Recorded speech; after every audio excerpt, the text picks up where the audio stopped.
that area, and that's our power plant. Riverton, it says 2016, that's just the most recent state-of-the-art combined cycle that we built in 2016. Again, that's Riverton Power Station has been serving our customers since 1906. We also have, that's Riverton Unit 12 we just built. So we've gone from 1 through 9, we've retired. We do have 2 other small combustion turbines there, Riverton 10 and Riverton 11.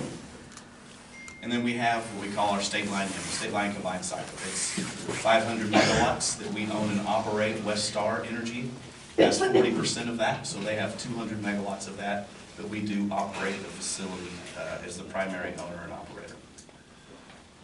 We do have 2, or actually 3 co-owned units.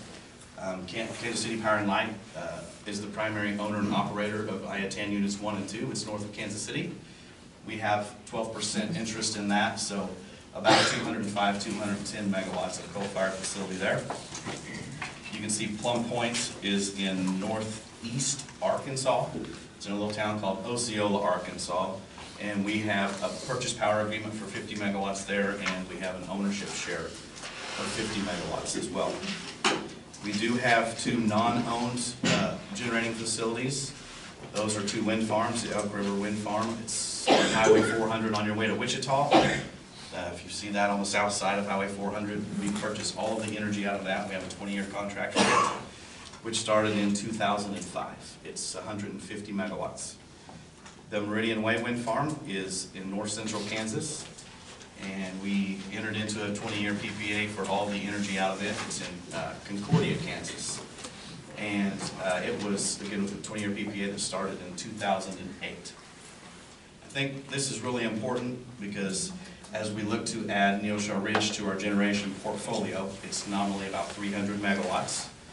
And as you guys know, and we've all heard, we've all seen, the wind doesn't always blow, which is why we have a very diversified generation portfolio. You can see we have hydro, we have simple cycle natural gas, we have combined cycle natural gas, we have aeroderivatives natural gas, we have multiple coal units in Asbury, IA-10-1, IA-10-2, Plum Point, and then of course we have our other generators to help back up our customers whenever they need power. Go on to the next slide. This is mostly informational. This kind of is our, these pie charts show from 97 to 2016 to where we're headed in 2023 with how we serve our customers. If you look in 1997, we were 52% coal with what we served our customers with on an energy basis. We were 41% purchases, of which of that 95% was coal purchases. So all in total, we were about 90% coal in 1997, and we had some the Ozark Beach and of course some simple cycle units. As you move to 2016, we had built the Energy Center units 1 and 2 in 2003. We'd also built State Line Combined Cycle in 2000. And by then we'd had a Riverton Combined Cycle completed in 2016. And we added the 2 wind PPAs that we currently have in Elk River and Meridian Way. You can see we went from 90% coal to about 44% coal. We've gone to about 34% natural gas combined cycle. And about 14% is our wind PPA, you can see. Moving forward, with the addition of the overall 600 megawatts of wind that Empire is going to add by the end of 2020, you'll see that we'll be, with wind and wind PPA in 2023, about 50% wind. We'll still have 20 or so our combined cycle, our coal units, our coal PPAs, and our hydros, and also our simple cycles to fill in when we need it. So that just kind of gives you a recent history in the last 20 years what we've done with our generation portfolio. Feel free to ask me any questions that you want to. What's the difference on your projected 2023 between wind and wind PPA? So the difference is the wind is the 600 megawatts that we're going to own and operate, 300 of which would be in Neosho County.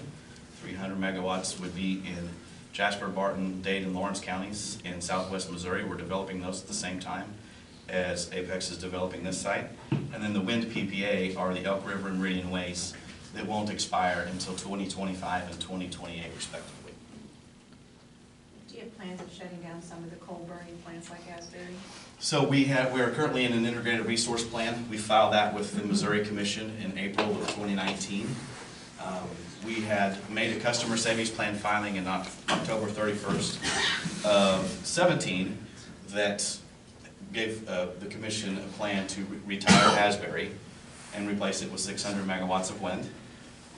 We ultimately agreed to continue to look into the economics of Asbury and build up to 600 megawatts of wind total. We're in the process of studying that again, and those results will come out in April. But I can tell you, the economics have not changed with respect to the Asbury decision. If we plan to keep it running moving forward, we have about $30 million we'll have to put into it in capital investments for some EPA rules, coal combustion residual rules. So more than likely, the outcome probably won't change with Asbury. With respect to our other coal-fired facilities, they're newer, they're bigger. So from an economies of scale perspective as well as an environmental perspective, they have the latest and greatest control technologies that you can put on them. And we have no plans to retire any of the rest of our coal units, which would be IA-10-1, IA-10-2, and Plum Point.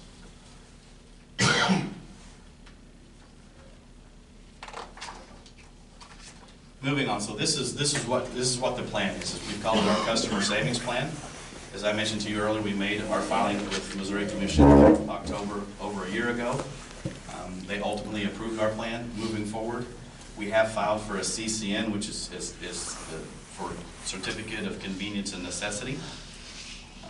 It is, as you see here, it includes the total 600, 300 would be the Neosho Ridge project, the Kings Point project, and the North Fork Ridge project. So the second two add up to the other 300. Those are the ones that Empire itself has been developing, kind of in parallel with what Apex is doing. You can see where they're at.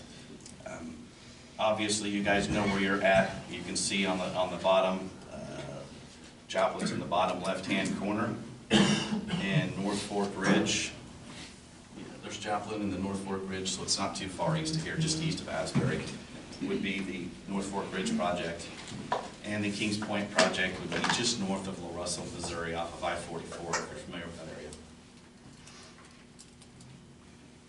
We are looking at regulatory approval here in the next couple of months from the Missouri Regulatory Commission, which means construction would commence hopefully by the end of 2019 for all of our projects and in service by the end of the year of 2020. The reasons why. We have projected over $169 million of savings for our customers over the next 20 years. That is on a net present value basis. And again, as part of our sustainability mission, it helps us meet that as well. So one thing we're most proud of probably on the whole thing is the fact that in the past, due to economics, due to not going as high, due to several reasons, it just didn't make sense for us to do it. Now, going up, catching the wind higher, we have better technology, and we're able to save our customers money over a 20-year period.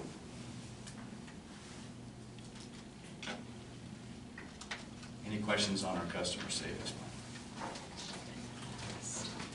And then the last slide is just, it's meet our team. I'm the only one here today.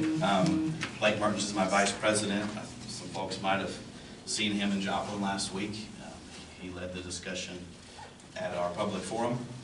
And then you can see the rest of our team. I'm not going to mention their names because they're not here.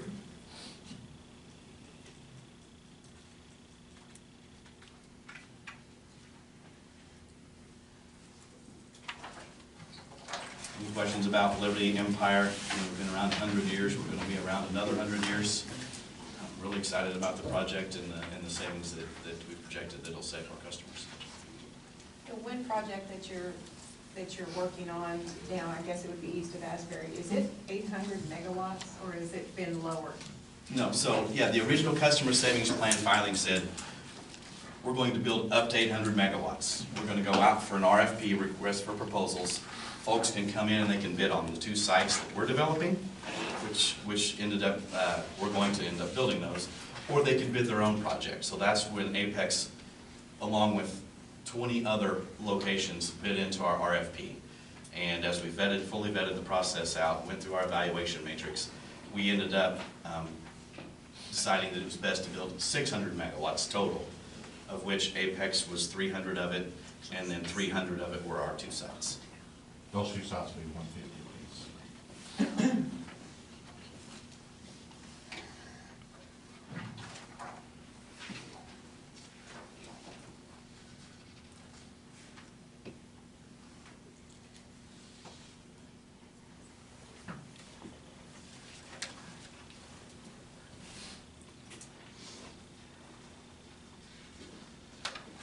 Do you have any projected employment numbers for Neosho County? For Neosho County itself, I think that Apex has provided an economic analysis report there. I think it might have said during construction, and this might be our total sites, there's going to be a few hundred folks here working and about 39. No, I'm talking about you. You're talking about me? Yeah, your company. We worked with Apex in developing those numbers, so I would concur with those.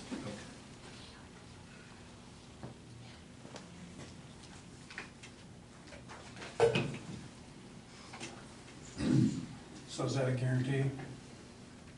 It's not a guarantee.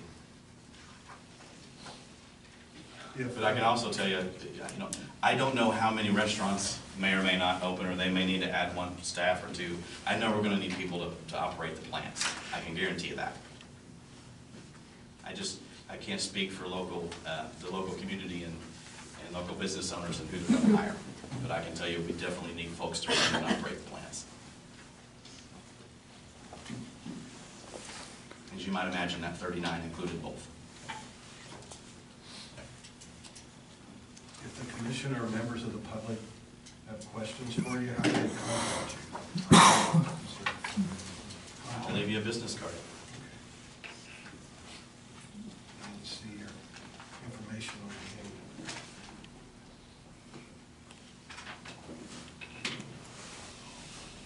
the Mr. Chairman, I'd like to ask a question if I may. Yes. I just want to make sure good to see you Chairman, again. Good to see Dale you again, by the Jeffrey. way. Just real quick, I don't know how many questions we plan on answering. I know, if everyone's going to ask questions, I'm not going to be able to do that. So I had lunch with this gentleman last Monday. It really is. This is our time for you. If they, I think that's fair. We just don't want to get into a. Right, exactly. We're not going to. Go ahead, Dale, and, Okay. How are you, Dale? Mr. Wilson, we meet again. Yep. I think I heard you say that you own the wind farm between here and Wichita on the south side of 400? No, I said we purchase all of the energy that is generated out of that. It's 2 different things. We have a purchase power agreement for the energy generated, but someone else actually owns that facility. Whereas this will be different. We are going to own and operate it once it's constructed. Do you know how many houses are inside of that footprint of that particular wind, industrial wind facility? Dale, haven't been out there and counted them. You buy the power, but you don't know the results. We don't need another free-for-all. We're not gonna. I do know Pete Farrell very well. He owns about 98% of the land, so there's not a whole lot of land on it. Right, there's only 2 houses, Tim. Okay, that's enough. okay, thank you, We Dale. listen, I know. Thank you. guys. All right. Done your presentation? Yes. Do you guys have any, I'd answer any questions you have, David. I don't have any right now, I just wanted to be able to contact you or Contact you. Yeah, leave him my card there, and you guys can write that down. anyone in the clerk's office or. Yeah. I don't have one on me. I have some in my car down the street. Leave a card with Randy, so if somebody wants to get a hold of. We'll get a card. They can, okay. All right. See what he said. Thank you very much. Nice to meet you. Nice meeting you. Thank you for your time.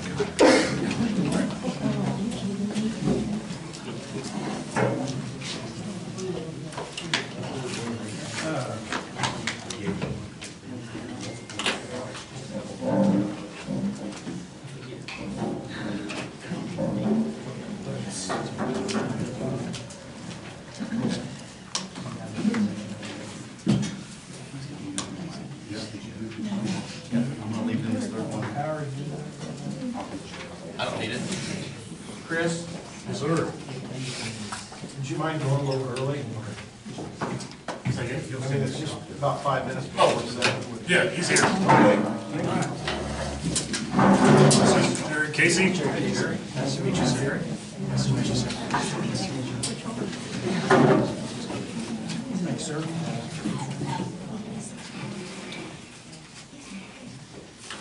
Anyhow, this is Mr. Casey from NC Power.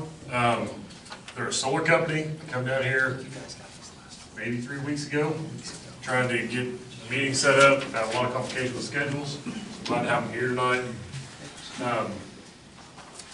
And the reason he's here is throughout the course of this whole deal with wind farms, pro, cons, we haven't looked at really any other alternatives to a wind farm.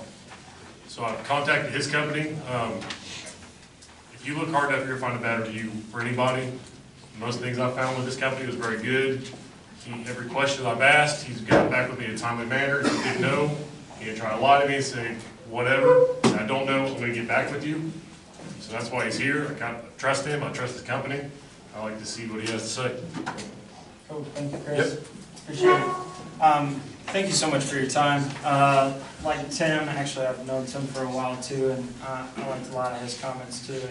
And Liberty Utilities, I can't speak enough about the company and how good they are. I know several people there. Tell you a little bit about myself. I've been around for about 12 and a half years after graduating from Rolla in Missouri. I'm an East St. Louis kid, living in Joco right now. Yes, I have skinny jeans and a bow tie on. I get it. Just fine. I'll take any questions, jokes, anything.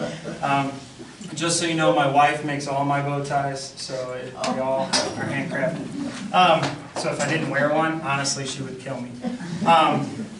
So been in Kansas City for, I guess we moved here 7 years ago, and started with MC Power Companies actually 2 years ago. Worked for some large manufacturers before that, all in the electrical world, utility world, so I've been around for a minute. And never thought I'd see myself in the renewable industry, but MC Power Companies has been around for about 18 years. We were a tenant refinisher, electrical contractor, and since 2009, when we were purchased by our current executive committee, that's kind of where they kind of branched out into the solar industry. 2013, we built our first utility scale solar project, about 3.2 megawatts, spanning about 25 acres worth in Butler, Missouri. And since then, we've built about 80 megawatts total really in the state of Missouri, about 60 of that is in the state of Missouri, with NPUA, Mudgmug, also with City Utilities of Springfield, Nixa, Missouri. That large 11 megawatt solar farm is ours. We own, operate, maintain, fully EPC and develop all of our projects. Financing, typically we use a financial partner that we've used for many years, and kind of what Tim had talked about earlier on the power purchase agreement. That's typically how we set them up with whatever the local utility is. So we have a history of working with municipalities, cities, also with landowners, residential properties. We kind of have run the gamut with our projects. Our largest project is the Independence Power and Light project, 14.5 megawatts. Actually, we took an old abandoned golf course and developed a project right in town that's also going, it's caught some flack, good and bad. We definitely will address it, and this is where I've gotten to know Chris. He's asked me some questions about it. I'm not shy about giving him the real answer. So that's a little bit about me and my company. What I wanted to present, and kind of what Chris and I were talking about, was just presenting what solar is, what we've done, and really kind of benefits of it, and then answer any questions that you may have. Definitely we are not a wind killer. I definitely believe in the future of where energy is going, which is the renewable industry. As you heard from Tim, those coal facilities are starting, because of EPA regulations, they're starting to go away. The price to maintain those assets has gone up significantly, and wind and solar have been able to come in and economically provide that energy. So definitely I'm not here to drive a wedge or bash on any type of technology. I'm here to just present what solar is. What we've seen as we've built solar in municipalities and in the cities that we have, like Independence, Missouri, Butler, Macon, Chillicothe, Trenton, Rolla, I'm drawing a blank on several, but Nixa, is that number one is predictable energy costs, which you get with any type of power purchase agreement, that the local entities are able to plan what their 25, 30-year energy cost is going to be, which potentially, depending on the economics of that area, is going to save money on utility bills for the residents. The other would be economic development advocate. Where I believe our technology is a little different is that the way that we've been building our projects, including community solar projects, is that energy is provided typically to the local distribution system, not to the transmission system. The benefits of that is that it's closer to the load, directly next to where that energy is going to be consumed. And a lot of commercial industrial customers like to be in local areas where, hey, that solar farm over there, in this case a potential wind farm, but that local solar farm is feeding us directly. We're purchasing energy from that, potentially at a lower rate than what they're paying from the utility as well. We've seen places where actually we're working on a project in central Missouri right now where a large a large industrial employer is potentially coming into town, and they have demanded that there be 10 megawatts worth of solar there to feed them directly to the plant. So that's one of those immediately then, from an economic development standpoint, that city's jumped on it. We've gotten involved in trying to build an economical model for that project. So there's several stories like that that we have, but that's just one case. The other one, just since we are local, since we are remote as a company, whenever we build a project, we always source local electricians. Typically, it depends on the county or the city, but RBEW or whoever would be a part of that, local electricians to construct our project. And we also dry piers, things like that, so we use as much local labor as much as possible. We love sending a superintendent or a journeyman out here just to facilitate that project, but we like to use local labor. I'm trying to think of what else, and I think that's really it. Solar in a nutshell. I love it. I love what I do. I love the renewable industry. I like where the energy space is going. But if you have any questions, I would certainly appreciate it. Otherwise, that's really why I'm here, is just to present that our company, if the county would want to look into what could you do from a solar perspective in our county, we would certainly appreciate the opportunity to explore that with you, whether it be build a project for the county, build it for the local utility, or maybe do a massive project where we come in and install 100 megawatts worth of solar on people's homes or on their land, depending on who wants that.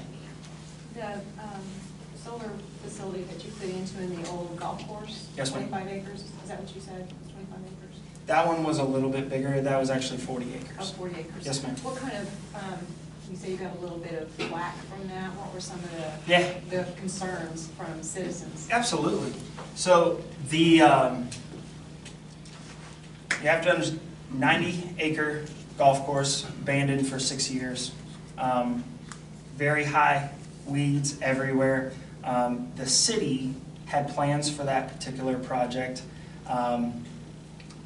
What was happening was there was a lot of vandalism. A lot of people were going out there with four-wheelers and things, just tearing up the land and everything else. So the city was trying to figure out a project to put in there. When the solar came in, there was a lot of houses around the solar farm that disagreed with the way that it looked. So a lot of the tabloids and everything posted some articles basically saying that you turned our $1 million backyard view into a prison view.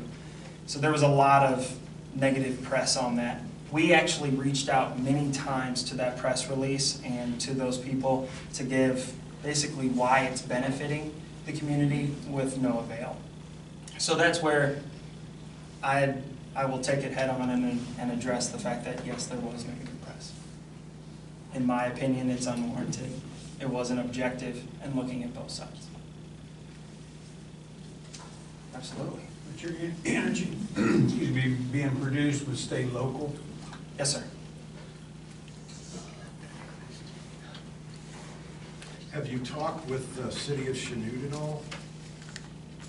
It Because is, I just read in the paper where they're exploring a solar yeah, farm. our company talked to the city of Chanute, I'm gonna say 1.5 years ago, and discussed that with them. There are several cities in Kansas that we have spoken to previously. We have great relationships with KMEA, Paul Marburg up there, and several others. So yes, we have explored those. Until this moment, none of those have been economically viable. In the last 2 years, the cost of solar has significantly reduced, even with President Trump's tariffs that he put on there. We're actually seeing pricing pre-tariff now with solar. So we're starting some of those conversations again. I'm ignorant, but the city of Chanute, how much, what would be their usage? Do you have any idea? I do not know. Because you said something about one of yours was like 10.5 megawatts, is that, and one was 14, do I have that right? Yes. I was just curious if anyone knows, I could look it up. I could get back to you with that. I'm not sure what that is. you know. Twin Valley Electric has about 3,000 meters, and our peak is about 10 megawatts. So that's pretty. Gives you a pretty good That's idea. a pretty good idea. I don't know how many houses are on Chanute. I was going to say, I think Chanute's If you have a bigger business than card, that. I'd like to have a business card. Absolutely. Yes, sir. Yeah, I just encourage you to reach out to Chanute, because I don't know anything about it. All I know is what I read in the paper, but they were interested in a solar Yes, sir. farm for, I'm not sure the reason. I do appreciate you coming. Absolutely. What size megawatts can you build on, say, 80 acres? 80 40 acres? whatever. Yeah, so about a megawatt per 4 acres. And that's obviously dependent on topology, topography, but yes, about 4 acres. What's the life on these? How long will they last?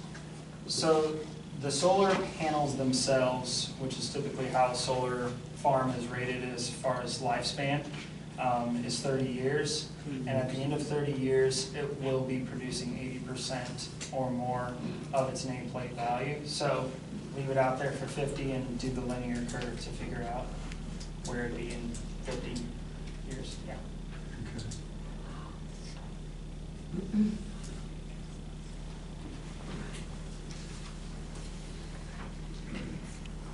So I would assume to put these, install the solar panels, is that a correct? Yes, sir. Okay. You either have to purchase the land or you have to lease the land, is that fair? Absolutely. Yeah, and we've pretty much had a contractual relationship with our customers just about any way you can fathom right now. Do you have a estimate of how much of your panels are on leased land versus fee-owned land?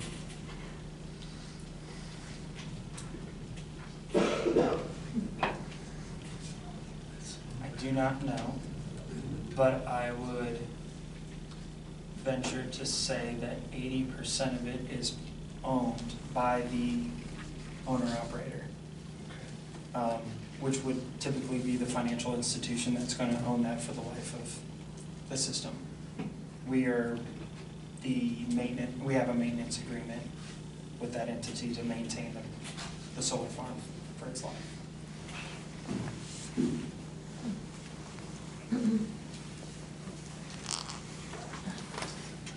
David, I know we're not supposed to ask 3 questions, but if you have life 20 years on the turbines, because I'm a farmer and you are too, and we know we have cow herds, that we have to start getting rid of them you know, it was 8 to 10 years. Wouldn't you have to do the same thing with a 20-year life on the turbines? All of a sudden, when you'd be out of power in 20 years with the turbines, if you're stacking up 20-year life, I'm an appraiser, so I think of life.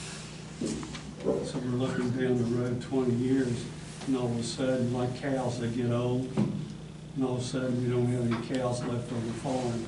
I think Julie and a bunch of farmers would admit that I'm 100% right, including you, David. That's the reason 30 to 50 years would seem more sensible to me than a 20-year life. And the money we'd be spending. I'm just using what I have to do. It's practical.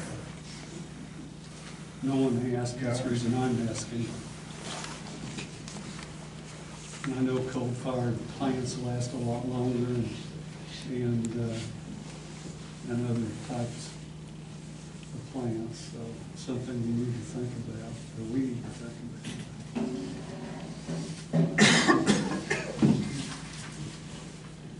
Any other questions? Thank you. Okay. Thank you very much.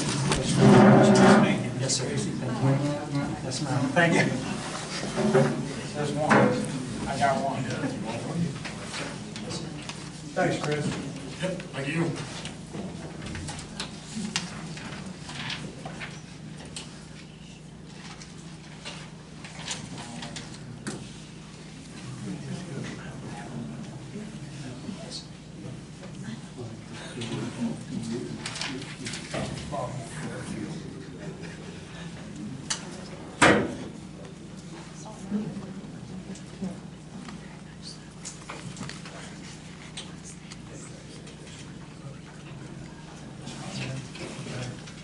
I don't know where Mr. McElroy's at, but we're gonna move public comment ahead of him. And we've got 30 minutes, so keep it down to like 5 minutes, please, per person. Go ahead, state your name. Kim Norris, and I've got a question, a separate question for each one of you. Mr. Beddoe, in Apex's meeting last week, what was your impression of the realtor's presentation that he gave?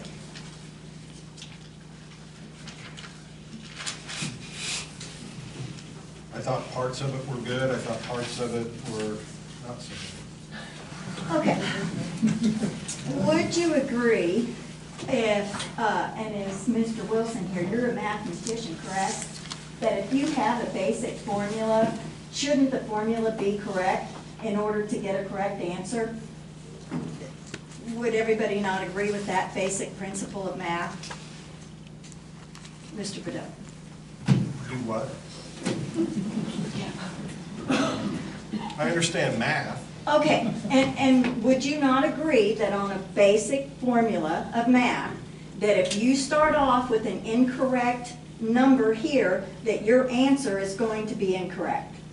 Yeah, I'd agree with that. Okay. Yes. Were you aware, and you may not be, that one of the homes that was used as an example had incorrect figures attached to it?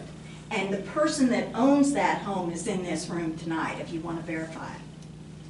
So, I would hope that this information would let you know that since he's starting with that premise right there, and it was incorrect, that kind of everything he said after that was not accurate.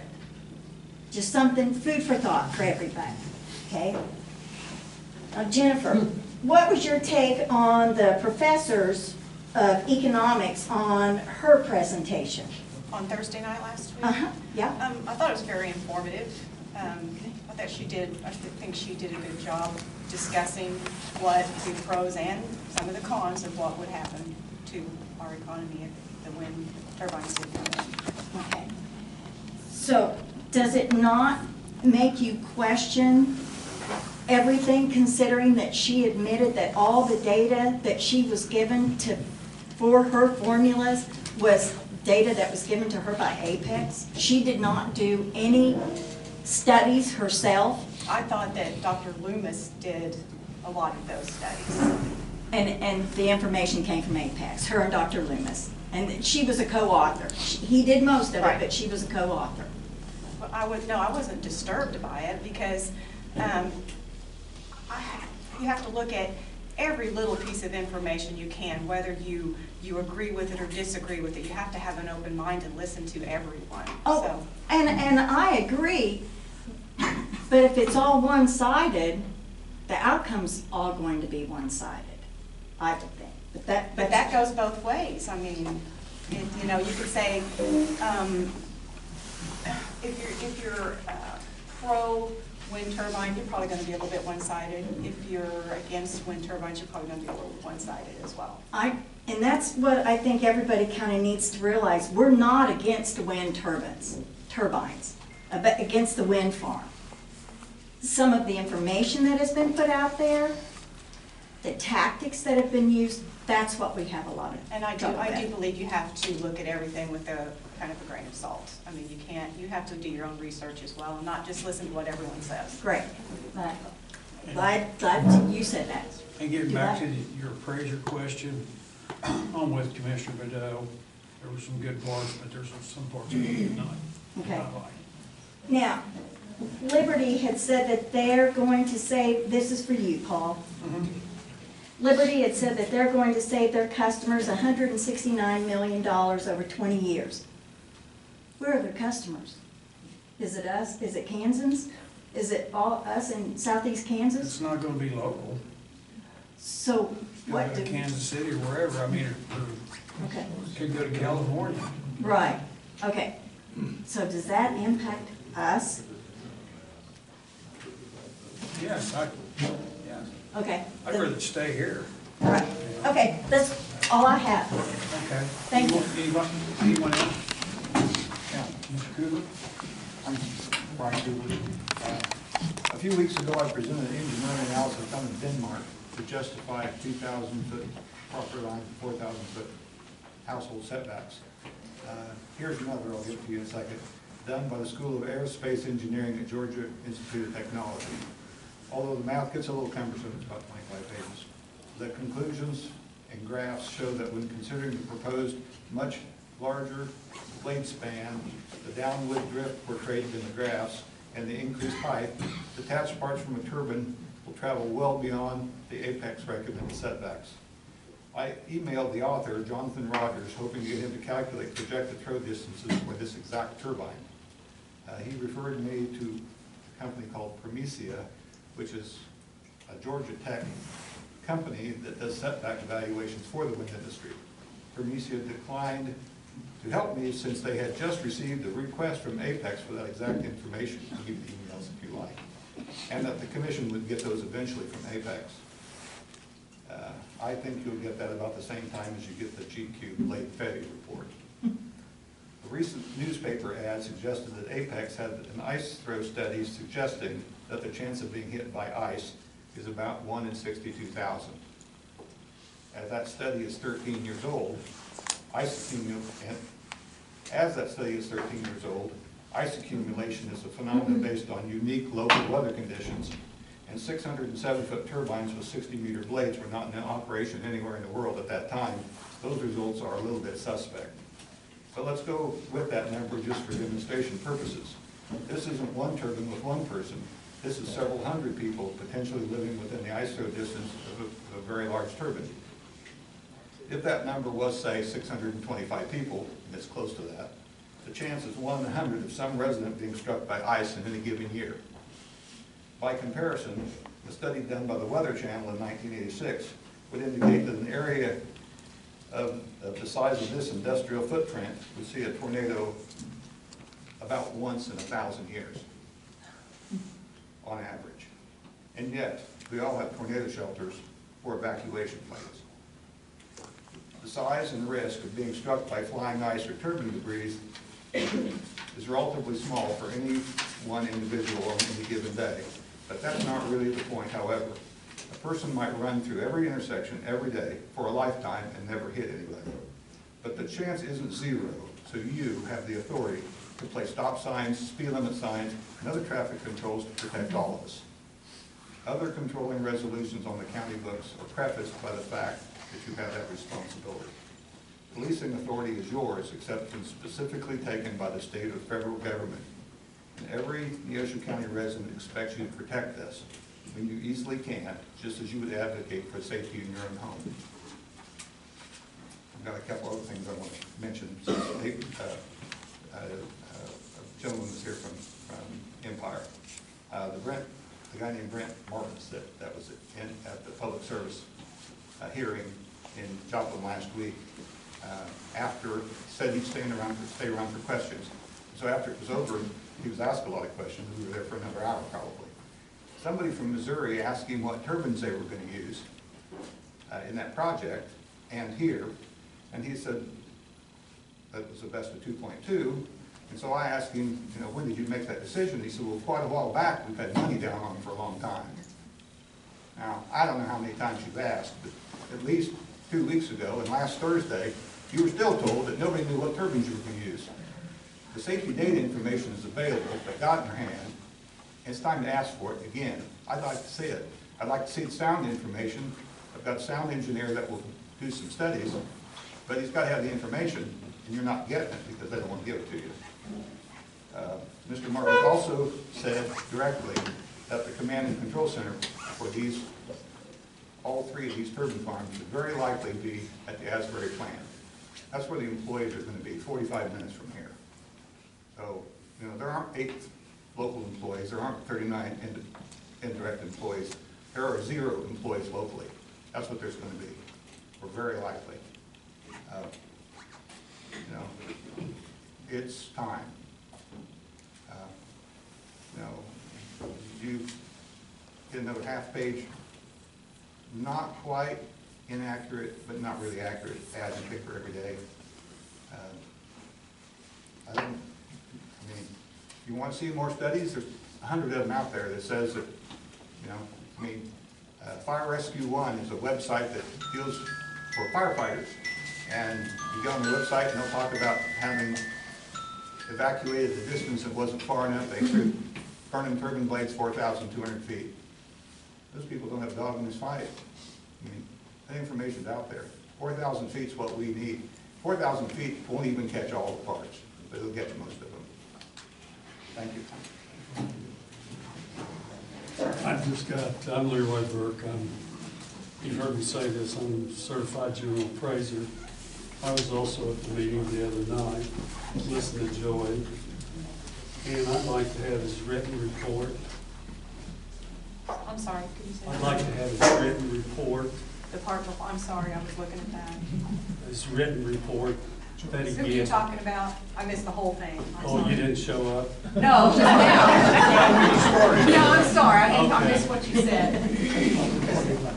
Well, I'd like to have a report from Joey that, he was your expert on appraisal work, and he reported that there'd be no change in values, and he gives some information on comps and other cities, which I checked with the county appraiser.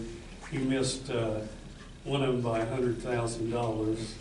I think he got off Zillow because I'm sure he didn't talk to the appraiser.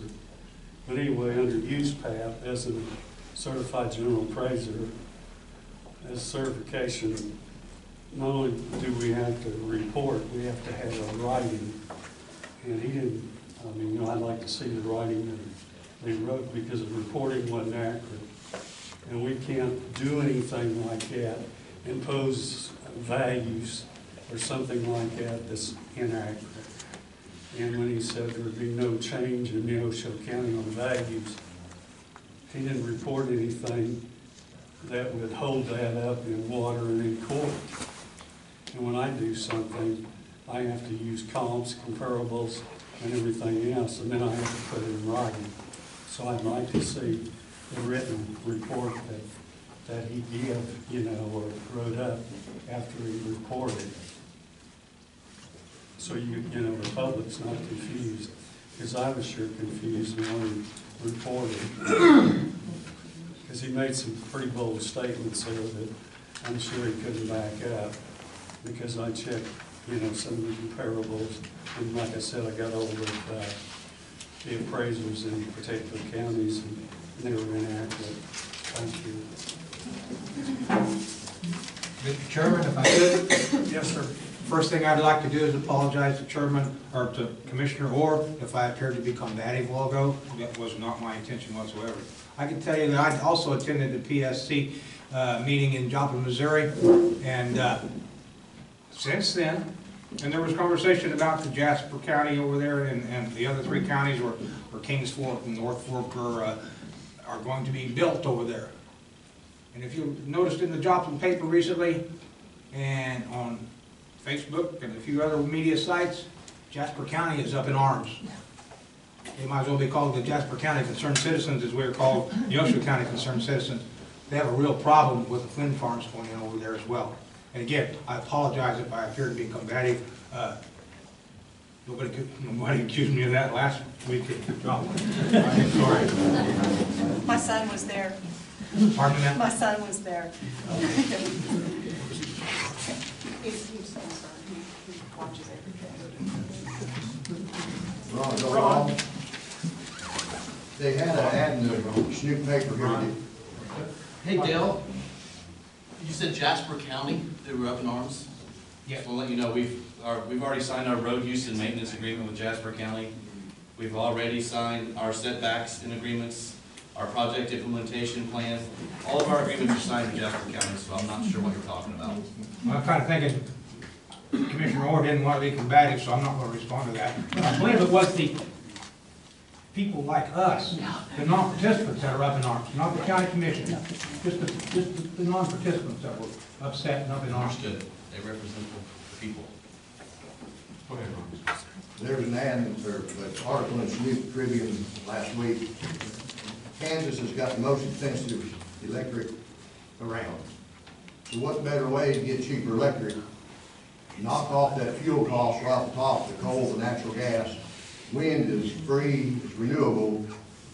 Why not use it? To me, it's a win-win for everybody.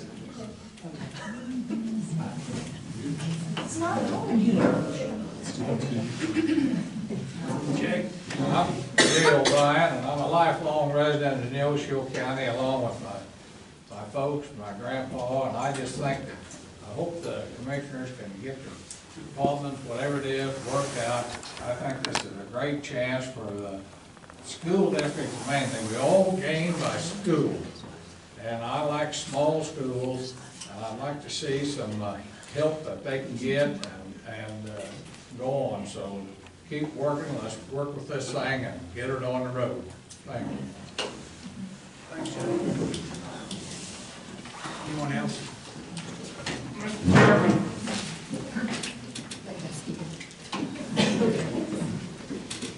Yes, sir. I'll make it short and sweet. Everybody talks about these ads in the paper, and I know several of them we have proved were inaccurate as can be. The latest one was the economic development report, and I know that I discussed this a little bit last time. If you read, it says Illinois State University. This was approved, we were told, by Liberty before it went out. So I would say it's not 100% Apex's fault. I truly believe it was put out to mislead a majority of the public. A majority of the public did not show up in Chanute. There was a good turnout there, but it was not a majority. And I think misleading stuff like this constantly being put out is to try to sway people. I have a letter here, an email letter from Illinois State University that states the fact that that study was not in no means done on behalf of them, nor did it have anything to do with them. So I got that letter this week, wanted to point that out. That, I mean, it's constant. There's always something misleading coming out in these ads. So I appreciate your time. So you need these back. Nope, they're for you. Okay, thank you, sir.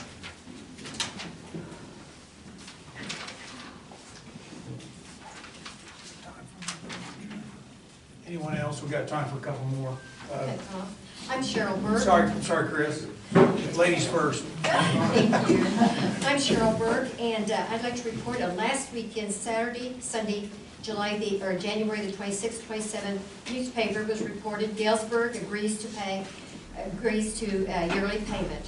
A Galesburg City Council resolution approved in December may provide $100,000 a year to the city from a controversial proposed electric generation project. The resolution, discussed at Thursday evening's community forum about the Neosho Ridge Wind project, is included in the latest draft agreement sent to Neosho County Commission. Apex has offered to pay the county $2,000 for each megawatt of total capacity in lieu of taxes during the exemption period. The payment to Galesburg would be part of the total $600 payment to the county. $600,000 payment to the county.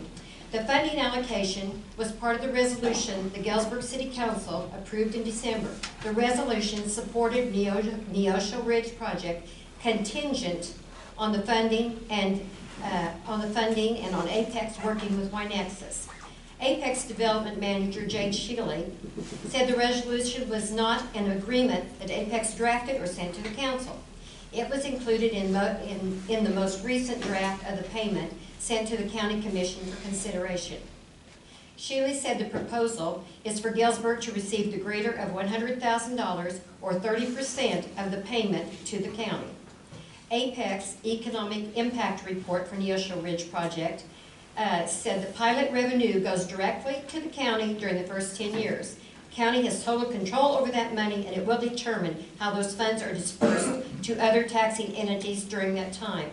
Shealy said that the initial contribution agreement presented to the county suggests 25% of the pilot contributions to school districts in the county, but the county will make the decision independently. The contribution agreement sent to Neosho County Commission reads, contributions shall be paid by the developer or by the current owner of the applicable phase of the wind project to the county. Upon receipt of each contribution payment, the county treasurer shall disperse 25% of the amount of such contribution payment to school districts located within the county, the greater of 30% of such contribution payment, or $100,000, whichever is greater, to the city of Galesburg, Kansas. For the remainder of such contribution payment, the county may direct such contribution to any taxing jurisdiction,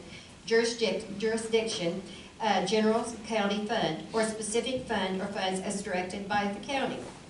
During the forum at the Apex meeting on Thursday, January 24th, held in Chanute, question and answers. The moderator asked Ms. Shealy, why is the city of Galesburg in the contribution agreement and not the city of Thayer or the city of Erie or any other city in Neosho County? Ms. Shealy answered, the city of Galesburg had passed a resolution in December stating that they approved the project and they were in support of the project if Apex took two measures. The first one was to work with Wynexus, which is the local service provider for telephone and internet. The second was a contribution of 30%, the greater of 30%, or $100,000, would given directly to the city of Galesburg. We thought the resolution needed to be adhered to or listened to, or we proposed it to the county.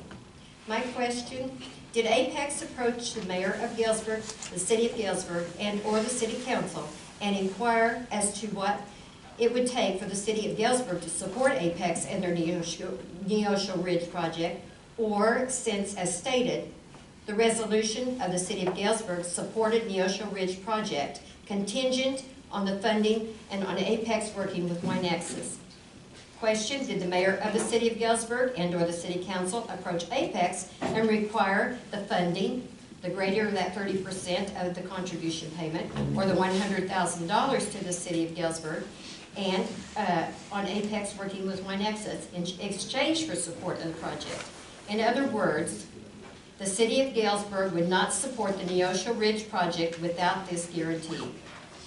Another question, why would Apex, if according to Apex why would Apex, if according to Apex Economic Report for Neosho Ridge, which states that the pilot revenues goes directly to the county for the first 10 years, and the county had total control over the money and would determine the funds to be dispersed to other taxing entities.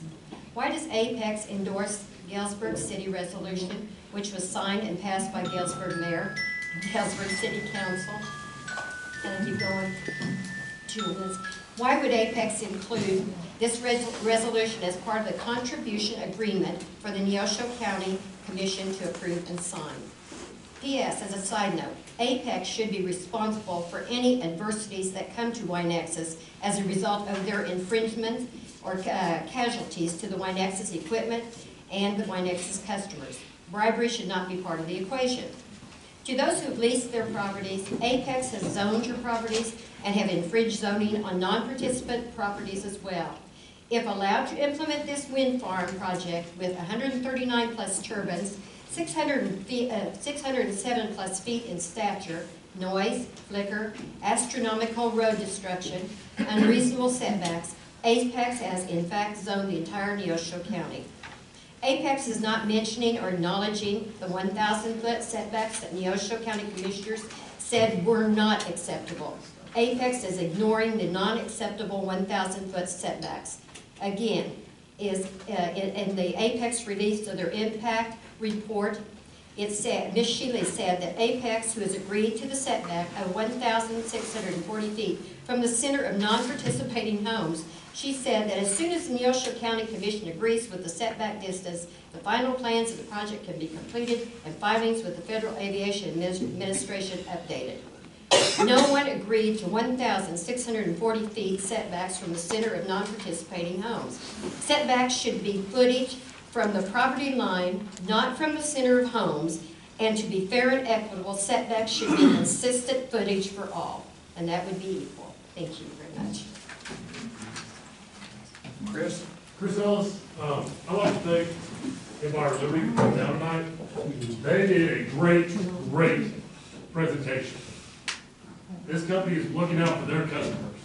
We are not their customers. I wish we were. They're doing a great job. I truly believe we can find a way to make Neosho County, Chinook, Erie, however you want to phrase it, a renewable energy source hub. We can do that. We can bring in more resources. We can bring in more jobs. But we should bear the burden for his customers to get a good price. Amen. That's why, I think we all know where I stand on this at this point. But I would like to thank you for coming down and doing a great presentation. And his customers, you can shake his hand every day. But we're not his customers. That's right. Thank you. That's all I got. Thanks, Chris. Okay, I'll be short. we have 5 minutes left. Go Unless ahead. somebody else can- Mine more on a personal type thing, you know, because after the meeting a couple of weeks ago, I really can relate to people who suffer depression, chronic depression. That's kind of what I was in for a couple, 3 weeks, you know, and it was all about zoning. You come back, you know, what is so bad about zoning? Does the city of Erie zone? Does the city of Chinook zone? Yeah, they zone. Why do they zone? Protect their citizens. Who does the zoning? The city council, the mayor, the governing body. So what I'm asking is not, you know, we can go past that. We can go past that. If you don't want to zone, I understand you don't want to zone. But why aren't we doing a moratorium so we can find out what the noise level is going to be on these things? Not an average. I don't want to know an average. I want to know what the noise it's making when it's running. Also, you could do a moratorium for wildlife. What it's going to do to Duck Unlimited over at St. Paul. You know, they might have a concern about not having any ducks over there anymore. And to me, the most important ones would be an electromagnet survey showing us whether or not it's going to affect our cell phones or our internet. I don't know if you guys would like to give up your internet or your cell phones at home, but you know, I'm kind of dependent on mine anymore. And Wynexus, we used to have Wynexus. We had trees in the way. We couldn't get the service, so they said, you need to go somewhere else. We go to Wave Wireless. There's more than one internet service in this county. We probably need to check with them.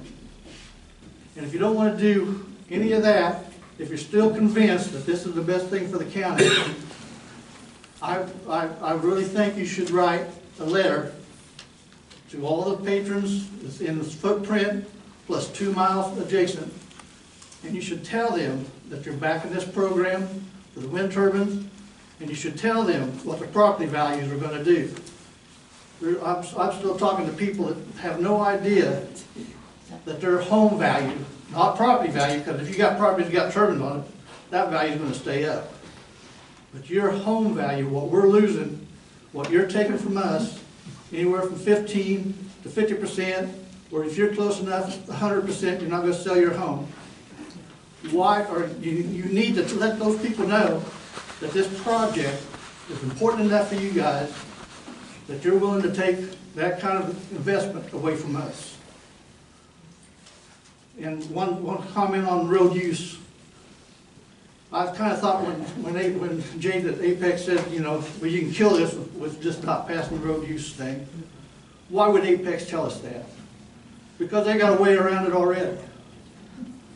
There's an outfit out of Illinois that has the helicopters. They can fly all their parts in. They work with this company that does the turbines. They can haul $20,000 or 20,000 pound loads at a time. So they don't need our road agreement. Don't bank on that. But you're wasting your time. They'll slip in and they'll go ahead and do it. Thank you.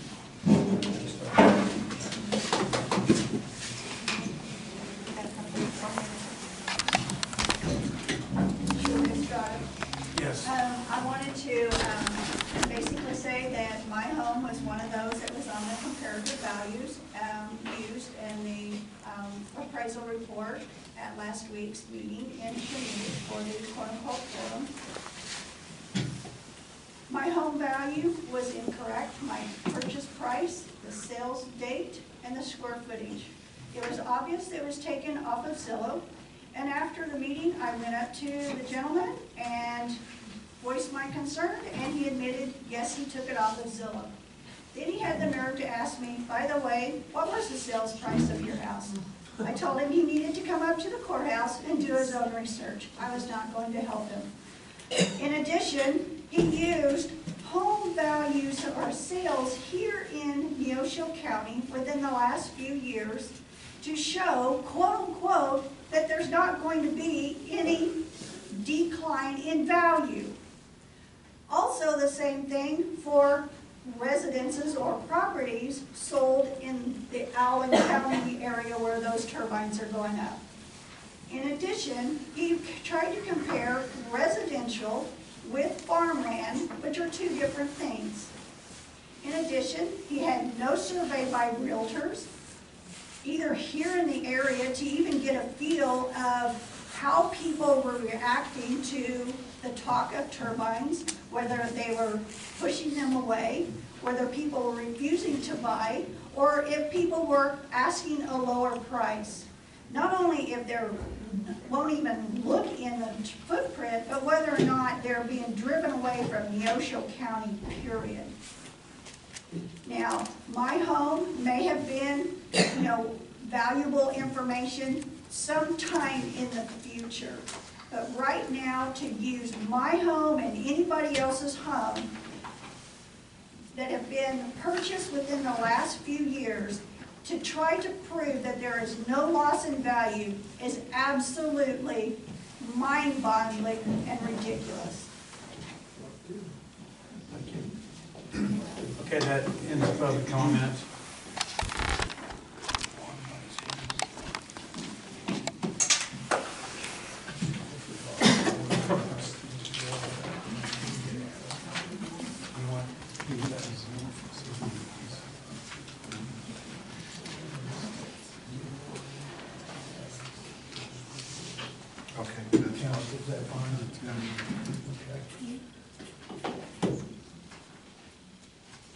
Bob and Lori, we're going to skip you two for a while, if you don't mind. And we'll go to Lori. Are you ready, man?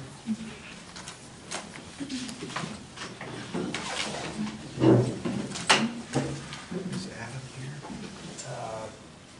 Let me see.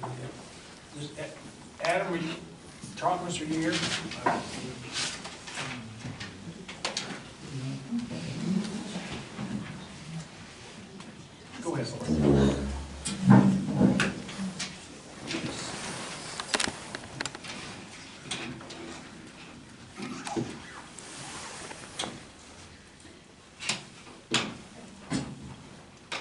We all heard Jade with Apex say at the meeting, at the Thursday night meeting a few weeks ago, that they could absolutely not proceed with the project without three things: the decommissioning agreement, the pilot agreement, and the road use agreement.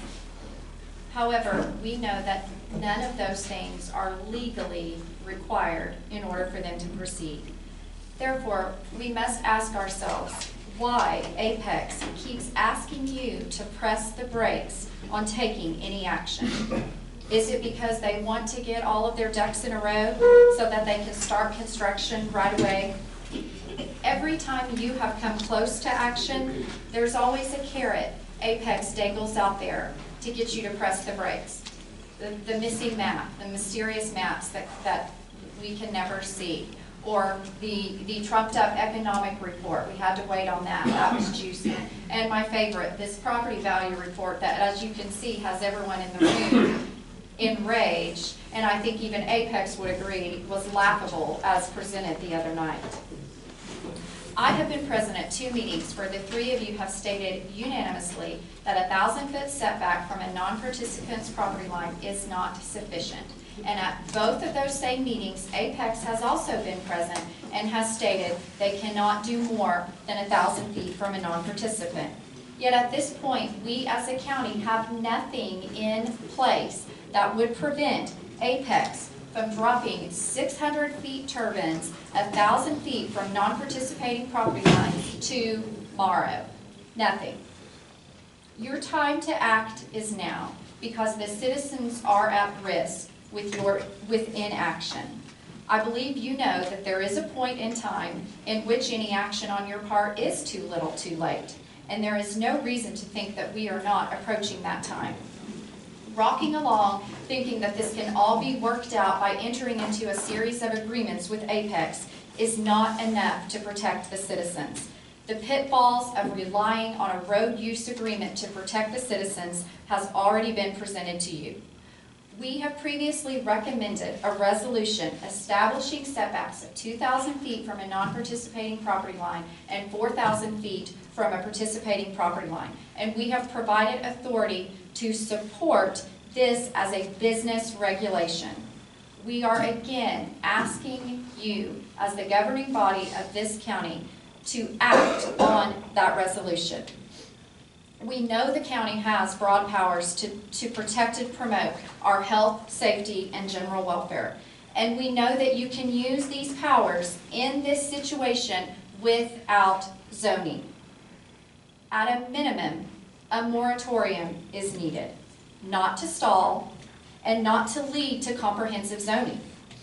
As I'm sure Apex will take out another half-page ad to spread.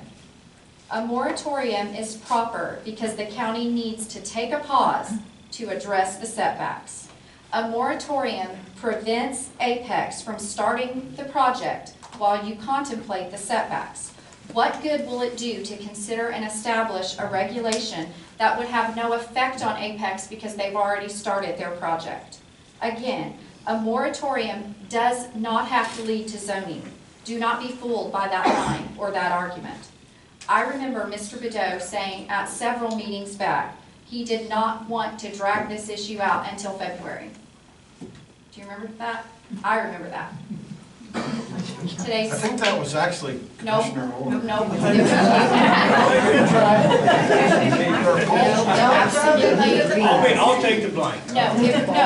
No one's taking the blame. It was absolutely Mr. Bedeau who said that. And I fully agree, but here we are. Is it the 31st? Oh my goodness, it's the 31st, and we're here. We cannot afford to waste any more time. The time for you to act to protect the citizens of this county is now. You have to act.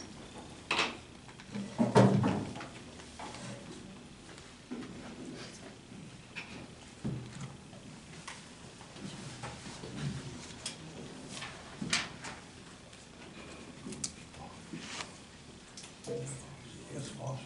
You want to have Bob come up here? Bob? Bob,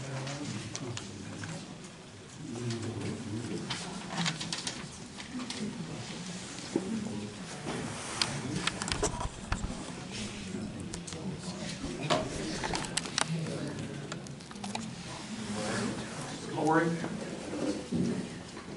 I'm here, all my stuff's upstairs, I figured we'd go back up there so I can run and get it. And I don't know where Bob went, he just left. Where is Lon?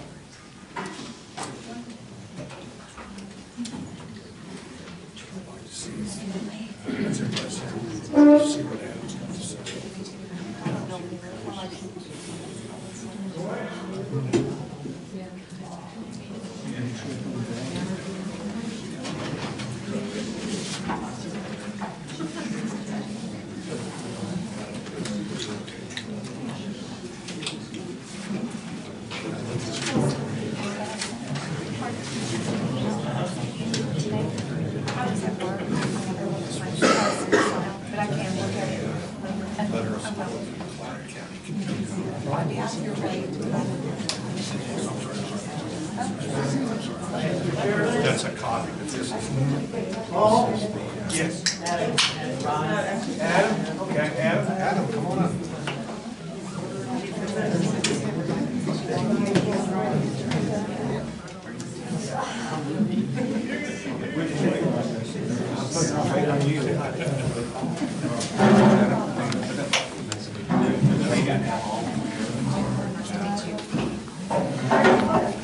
So what I have for you guys tonight, I wanted to share a resolution.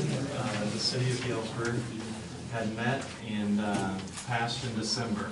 So I just wanted to kind of fill you guys in, much like yourselves. And we spent a lot of time this fall looking into this project, looking into the effects on our city, on our community. We heard a lot of concerns, and ultimately what we decided was that the city would support the project given the two issues that we laid out in our resolution. The first, we would support it if the city receives 30% or $100,000 of the contribution agreement. And I want to spend some time talking to you guys tonight about that. If you guys will remember, at the very first town hall meeting in Galesburg that we had at the community center, I had one question for you guys, and that was, would the funds be spent within that impacted area, within that footprint with those turbines? That was our concern from the beginning, and that has been our concern all fall, and so that's what we addressed with this. There's a lot of people in this footprint of the project, and what this would enable us to do would be able to provide benefits to the non-participating people that live in this area. So the city of Galesburg would use these funds to invest them in ways that everybody could feel the benefits from. And I will say this, we do that already with our budget in Galesburg. You guys may or may not be aware, our fire department in Galesburg serves the city, and it also serves 3 townships. The city provides 70% of the funding for that fire department. We receive less than 1% of the calls for that. So the community already invests our resources into the surrounding area around it. What we want to do is use these funds to invest in the entire community. The other thing mentioned there was that the internet company that's housed in Galesburg, that's located there, that service to all of the customers throughout Neosho County won't be negatively impacted by this. We want to make sure that Apex will work with the company to make sure that there's no negative effects for those customers. So I wanted to make you guys aware of the resolution. Thank you. And bring that to your guys.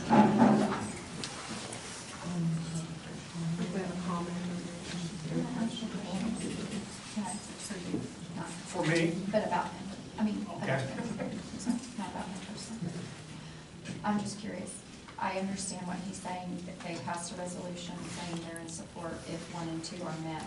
But if, I don't understand the timing of it as far as, and maybe this is a question, is he asking you to agree in advance that you're gonna give him the money, or, I mean, I don't understand what's You happening. should address that to Adam. Okay. So you asked about the timing of it? Not the timing of the agreement, the timing of, you're saying we're gonna support it if 1 and 2. That's correct. Okay, but 1 and 2 aren't going to, you're not gonna know whether you're gonna get that money, number 1, or whether there's gonna be an effect until the turbines are in place, right? No. Oh. No. There are ways that Apex can work with the internet company as far as staying out of the paths where the backfalls are. There are ways that they can work with the company to make sure that there is no impact there. Okay, but you agree that you're not gonna know if there's an impact until the turbines are up. They might be able to take some steps, but you're not gonna know whether there's an effect until they're up, right? Well, you're right, there's no guarantee, So but there are then- plenty so of then- things that we can do to Oh. make sure that it's not negatively impacted. We want to make sure that those steps are being taken.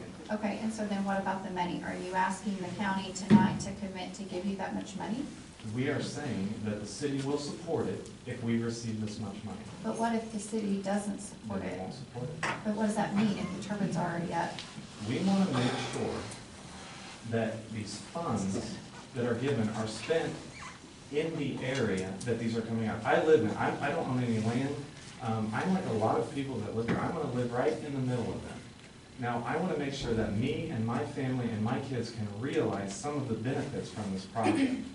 That's what we're asking for. So then are you saying that you're gonna take that 180,000 and you're gonna disperse it among the non-participants in the footprint? We can make investments in the community into ways that non-participant members will feel the benefits of this. We're If talking you- like a park? Well, that would be one. I mentioned fire protection. Can I ask one thing? Everyone knows I represent District 2, and that's where cement factory is. It sets up there, it stands up tall, there's lights all the way around. I wonder what the people in my district are going to say if I say, well, since there's turbines going up here, you should get this much money. Are they gonna go, well, how come we have to? All that tax money goes to the entire county. And I do remember you asking that, and I wouldn't have answered the way it was. I would not have said, yeah, I agree with that, because I don't. I agree with you, Jen. You know, we're county-wide, and I do think a lot of people would be really, really upset if we said, hey, we're gonna spend this money right here and nobody else benefits from it. So what do you say to the people that, like myself, and like a lot of people that were living right in the middle? What about the people living right there by cement factory? I mean, they're gonna, that's There's a noisy, difference. that's loud. There's a Yes, it difference. is different. It There is is a different. difference. But they're And gonna if- see it, they're not gonna see it that way. I mean, Right. because that money isn't set aside for just the people in that general area. You see what I'm saying? I see what you're saying, but I see that there's a big difference in this project. And I think that 30% could be spent for the people that are living in this area that are going to be affected by this much greater than the impact that the cement factory has on those living around that. Significantly greater. And the question you had about, well, are you gonna give that money to the people that are negatively impacted that did not? I mean, how do you draw the line on who gets it and who doesn't? I mean, that's difficult for me to get my mind around because, you know, you're saying the city of Galesburg wants to support it, but a lot of the people are in the outlying areas and wouldn't benefit financially from that probably They at would all. benefit from improved emergency services, things like that we could provide with the funds. And would that be something that you would maybe draw something up to say that is where those funds are going to go and what I those? think that would be certainly something that would be used for. Those are just some questions I have about that. I think that would be something that someone could use. Can I ask a really quick question? Did your council know, and did your constituents of the city know that you testified at the Liberty Empire hearing? Yes. you told the town that you were doing that and they fully supported that? Well, all I did was share the resolution that passed at the And city you did council not, meeting. I was there and I did not see you hand them a resolution. I didn't hand them a resolution. But you got up and said, the city of Galesburg supports this project. Yes, I did. Which we So had. one person got up and I said. shared the resolution, almost word for word, that the city council passed. And I understand Absolutely. that, but you got up and said that the city of Galesburg supports that, and I requested the minutes and the resolution and was denied those minutes and resolution. Okay, did you show up at my city clerk's house knocking on the door? No, I did not. Because there's a way to request information. And I did, I there's a have way the not email. to. I have the email, I Okay. did not. All right. I spoke to her. Somebody did. I spoke to her, I said, well, how do I formally request these? And she said, oh, let me find out, nobody's ever asked me that. So she sent me an email, I have it all, that says, hey, Adam's gotta bring by a resolution, come by at 6 o'clock. I personally know this woman. Sure, I can get you the And information that you're asking for. that was at 1 o'clock, and at 5:30, I got an email that said, he says, you can't have them, come to the next Yes. meeting, February 12th. Exactly. And I need those before February 12th.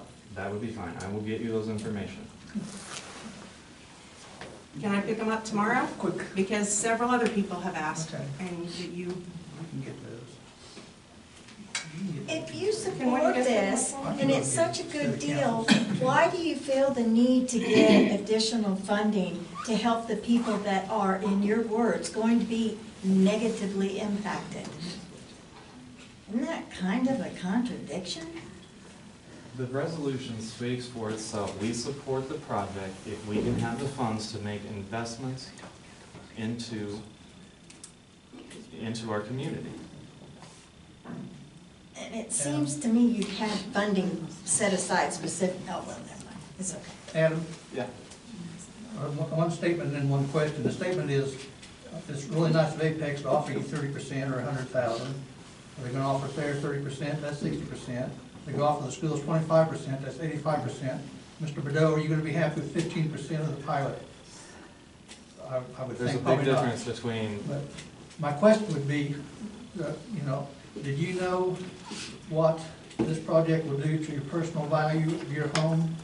And the councilman, when you guys did this, were you aware of how much valuation you're gonna lose on your Yes. brand new home? yes, we're well aware. All the council was? Yes. The one I talked to was. This was not a decision that we made quickly. Yeah. We took several months. We heard a lot of people. Yes, we're not ignorant of the situation And at all. you're willing to forfeit 40% of the value of your Yes, I house? am, Doug. are any of the council members leaseholders or have family to leaseholders? Oh, loaded them. Said there's a load of them. Yeah, there's a bunch. Yeah, are they family members or are they related to leaseholders in any way that signed that resolution? One is related to a leased landowner. Could I ask, how do you know that you're gonna have all these negative impacts? How do you know that your house values are gonna go down? Did Apex actually tell you that? I don't know that our house value is. You just told her that you needed that. Okay. Yeah. I think we're gonna. I have one question. It concerns Nexus, and, there's a lot of us in here that truly love Nexus. They've really impacted this county. Okay. Has Apex been in direct dialogue with Nexus all this time? Have they looked out for Nexus? Are they willing to do everything Nexus needs them to do? I can't speak to that. Yes, we have. We're in contact with Nexus. We have been since the beginning of at some point. Excuse me. The owner of Wayne Nexus, you should. Excuse me. He's the owner of Wayne Nexus, you probably should know. I started it, but I do not work there. You don't know any of it? Sir, I know where I've been. I've been to their offices, okay? I've personally been there. You too. And You may- to answer your question, ma'am, without getting interrupted, No. we have been We need there. order here, please, Okay, please. the order is, I know that Apex has not been in direct dialogue all the way through this with Nexus. I know that. I mean, I'm not gonna split hairs with you up there in their office, okay? That was the reason that we put that in there. We are concerned about Winex. I'm concerned about them too. We are concerned about their customers and their internet. That's right. We have to have our internet. Their Right. customers have to have their internet. That's why we put that in there. We talked to Brian, and he said they've talked to him once. And if that's dialect, I mean, Okay, Thank you, Adam. We're not ready right now, but I gotta say is that Brian and Adam came to the meeting and was concerned about their internet service, so. Yes. I don't, thank you. Aaron. Aaron. It was Aaron. It was Aaron. Get It was turned Aaron. around, yeah. Okay, I want to thank everybody for showing up, and, I'll second the motion, all in favor? Aye.